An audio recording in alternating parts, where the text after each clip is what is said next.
한 척이 들어갈 때마다 300만 달러, 지금 환율로 하면 거의 40억이 넘는 돈입니다. 세계 이제 무역이 꼬여가게 됩니다. 거의 생사를 잘라내는 듯한 고통을 겪을 수밖에 없는데요.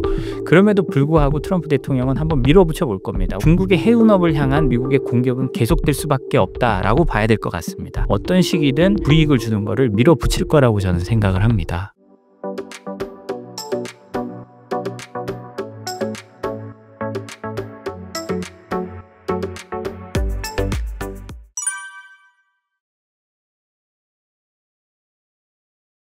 안녕하세요. 저는 생크션 랩의 대표 조의준이라고 합니다. 생크션 랩은요, 트럼프 리스크를 전문으로 하는 컨설팅 회사인데요. 관세, 그다음에 제재, 수출 통제, 트럼프 행정부 들어서 일어나는 이런 일들에 대해서 컨설팅을 하고, 수출 통제와 제재 관련된 경우는 저희 DB와 그 국제 DB를 가져와서 여러분들한테 제공하고, 좀 어떻게 하면 안전한 무역을 할 수 있을까, 어떻게 하면 안전한 리스크 관리를 할 수 있을까를 알려드리는 회사입니다.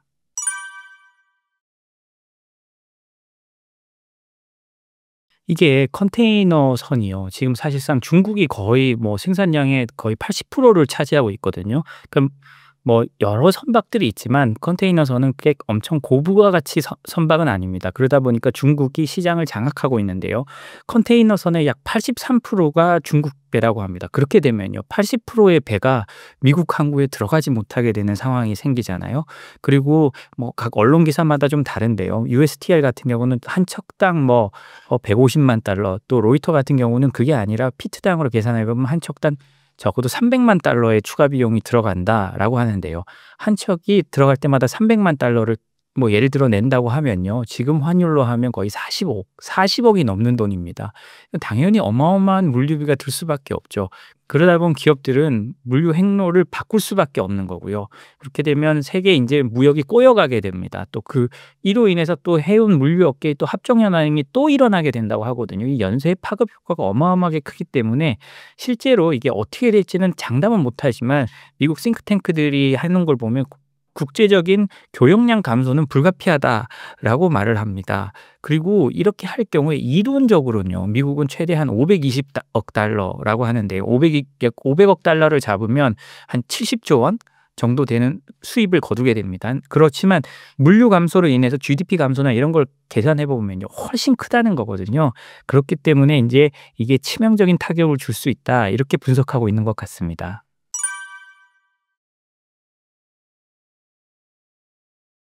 이번에는요, 어떤 룰을 바꾸는 거고요. 그때는 룰이 아니라 그 외부적인 충격으로 인해 그 룰이 제대로 작동하지 못했던 거고요. 이번에는 완전히 룰을 바꾸는 거잖아요.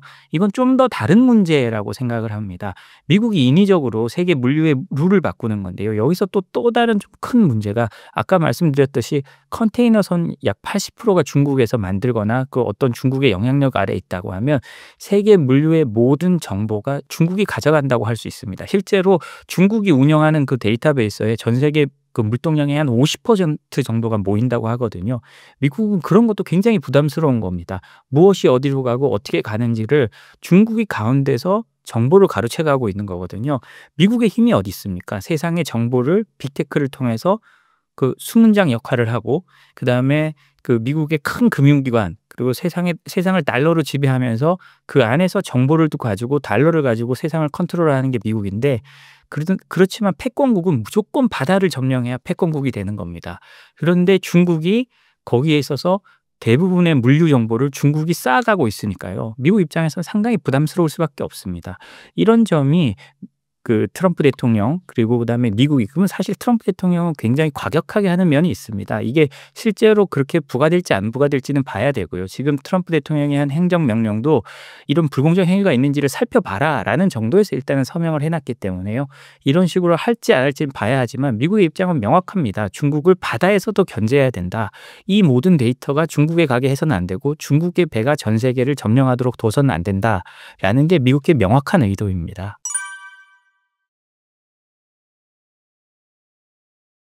이거는 여러 의견이 엇갈릴 수도 있습니다만, 어떤 패권 유지적인 측면에서 보면요, 미국 입장에서는 그 길로 갈 수밖에 없습니다.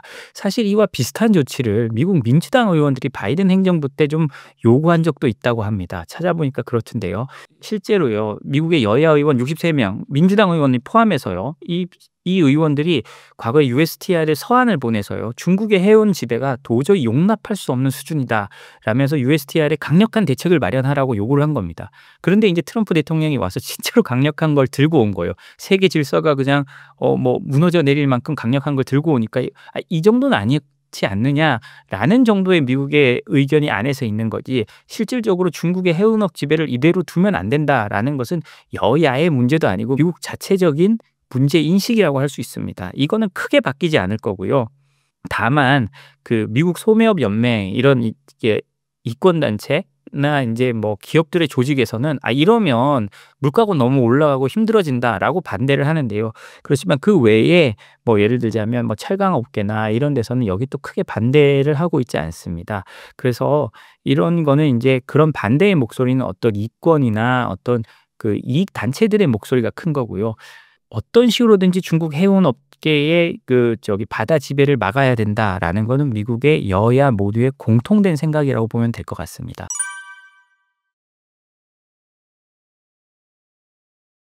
해운업을 잃고 무역망을 중국에 내주면 안보에도 불안감이 생길 수밖에 없습니다. 이미 미국은 조선업이 거의 없잖아요. 전 세계 조선업의 뭐 0.02% 밖에 안 된다고 하는데요.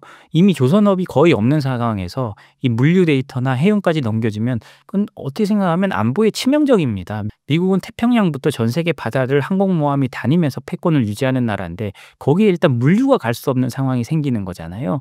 이게 보급이 안 되는데 어떻게 패권을 유지할 수 있겠습니까? 그렇기 때문에 이거는요. 트럼프 대통령의 방법이 옳다 안 옳다를 떠나서요. 미국 입장에서는 어떤 식으로든지 견제가 들어갈 수밖에 없고 그중에 하나로 트럼프 대통령이 이걸 들고 나온 거라고 해석해야 됩니다. 물론 트럼프 대통령이 이번에 관세를 상호 관세를 90일 유예하는 것처럼 이거를 시행해 보니 또 문제가 있으면 또 유예하거나 어떤 방식을 바꿀 수는 있습니다. 그렇지만 그 방법이 온건하든 과격하든 어떤 식이든 그 중국의 해운업을 향한 미국의 공격은 계속될 수밖에 없다라고 봐야 될 것 같습니다.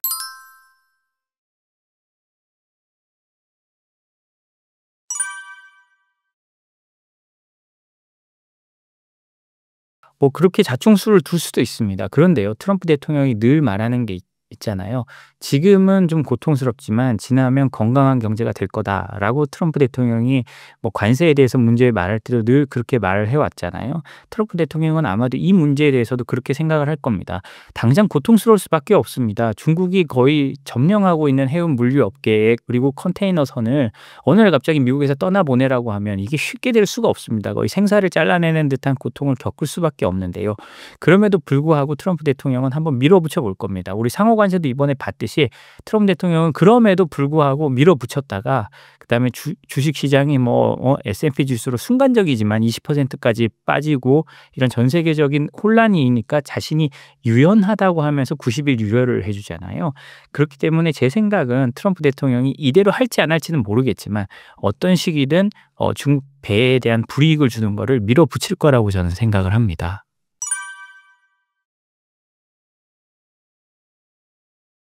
중국은요, 이미 트럼프 행정부 들어와서 자신들의 그 공격 방식을 이미 바꿨습니다. 트럼프 대통령의 일방주의가 계속되니까 중국의 지금 외교 전략은요, 과거는 전략 외교라고 해서 굉장히 위협적으로 나갔는데요. 요즘엔 그렇게 하지 않습니다.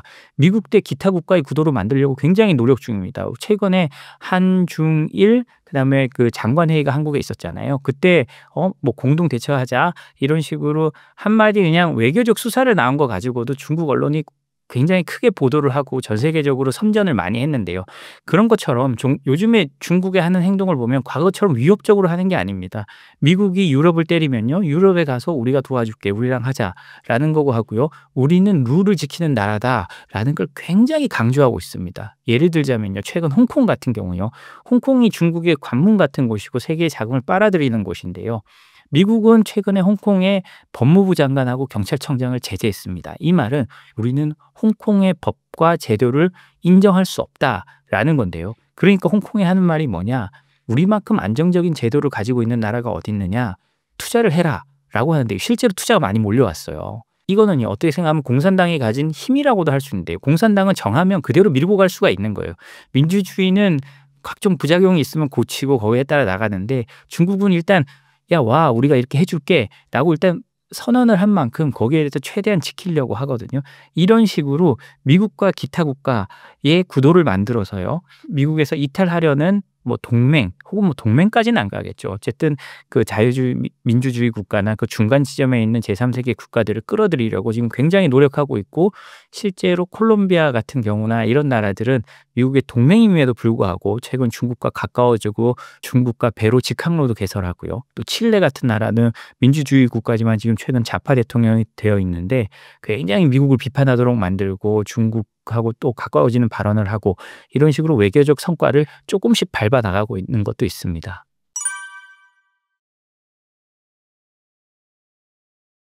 중국은 기본적으로 아주 큰 나라입니다. 그리고 우리가 조금 생각을 좀 달리 해볼 필요도 있는 게요. 중국이 코로나 이후에 거대한 경기 부양을 하지 않았습니다. 중국은 아마 이런 순간을 생각했을 수도 있고요.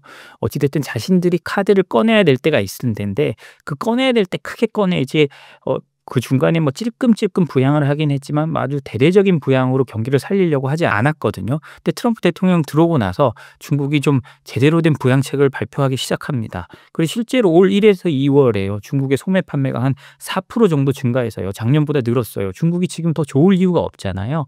중국이 그렇게 이렇게 하고요. 최근에는 소비 진작 특별 계획 같은 걸 발표해서 중국이 내수 부양에 어마어마하게 힘을 쏟고 있습니다. 이거는요. 서로 이제 이런 상황을 어느 정도 예상했다고 볼 수도 있고요. 물론 그 미국이 중국을 때리고 중국이 거기에 응전을 하면 피해는 중국이 더 많이 볼 수밖에 없습니다. 그렇지만 중국 사람들은, 그리고 중국 공산당 입장에서는 그럼에도 불구하고 우리에게 버텨낼 힘이 있다라는 걸 보여주는 거고요.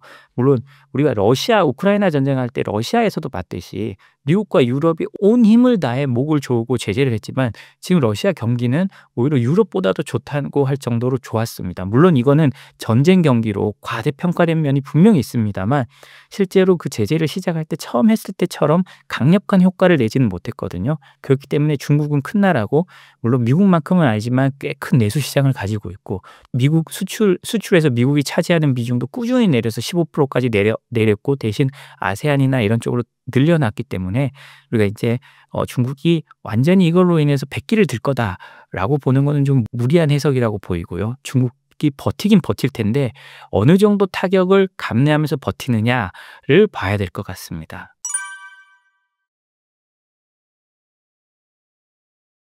이런 미국의 모습은요, 약간 전략적 목표에 대한 절박함이 투영됐다고 생각합니다. 미국이 더 이상 전쟁을 싫어하는 나라가 됐어요. 왜냐하면 너무 오랫동안 전쟁을 했기 때문에 트럼프 대통령이 된 거거든요. 우리는 세계 경찰이 아니다. 세계 경찰이 아니고 우리는 이제 전쟁에 끼어들지 않겠다. 남의 전쟁은 하지 않는다라는 게 이제 사실상 미국의 이제 컨센서스가 된 겁니다. 이런 상황에서 패권을 어떻게 지켜야 하느냐? 중국을 견제해야 되는데 그럼 어떻게 해야 되느냐? 관세나 제재나 아까 말한 이제 이번에 말한 선박에 대한 뭐 입항료, 이런 카드까지 꺼내 들어야 미국이 지킬 수 있는 상황이 될 수 있다는 겁니다.